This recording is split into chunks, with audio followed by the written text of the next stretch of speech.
Le capitaine président Ibrahim Traoré l'a bien souligné à sa prise de fonction. Il faut aller vite et bien dans la lutte contre l'ennemi. C'est pourquoi il entreprend de grandes actions de reconquête du territoire national. 11 000 forces de défense et de sécurité, 90 000 volontaires de défense pour la patrie formés et équipés. Ces chiffres sont à mettre à l'actif du MPSR 2. Sa réorganisation de l'armée.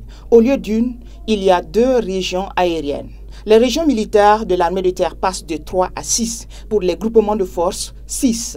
Il crée également 6 légions de gendarmerie. Le MPSR 2 crée 25 bataillons d'intervention rapide BIR pour un meilleur maillage du territoire.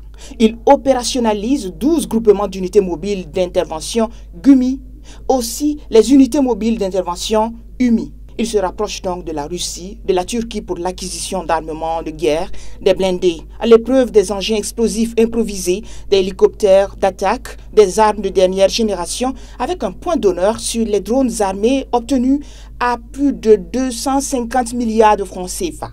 Les opérations d'envergure à mettre à l'actif du MPSR 2 sont les opérations Kapirgou 2, Tchadiman, Féléo, Kefari. À cela s'ajoutent les incursions tous azimuts des forces combattantes, les opérations conjointes avec le Mali et le Niger, sans oublier le soutien logistique et le déploiement de contingents au Niger. Le MPSR 2 prend aussi ses points dans le combat endogène contre l'ennemi non moindre, insufflé depuis le sommet de l'État. Conscient que la lutte est l'affaire du Burkinabé et non du G5 Sahel ou autre, le capitaine Traoré et son gouvernement concentrent des salaires pour la cause. Ils chassent la force française sabre du pays et mettent en difficulté l'accord de défense avec la France. C'est le MPSR 2 qui a imprimé l'esprit combatif populaire, le dynamisme des jeunes candidats volontaires pour le front, la création du fonds de soutien patriotique, le consentement des citoyens pour le prélèvement de taxes et autres impôts des entreprises. L'ensemble des efforts conjugués ont permis de récupérer 69,50% du territoire national,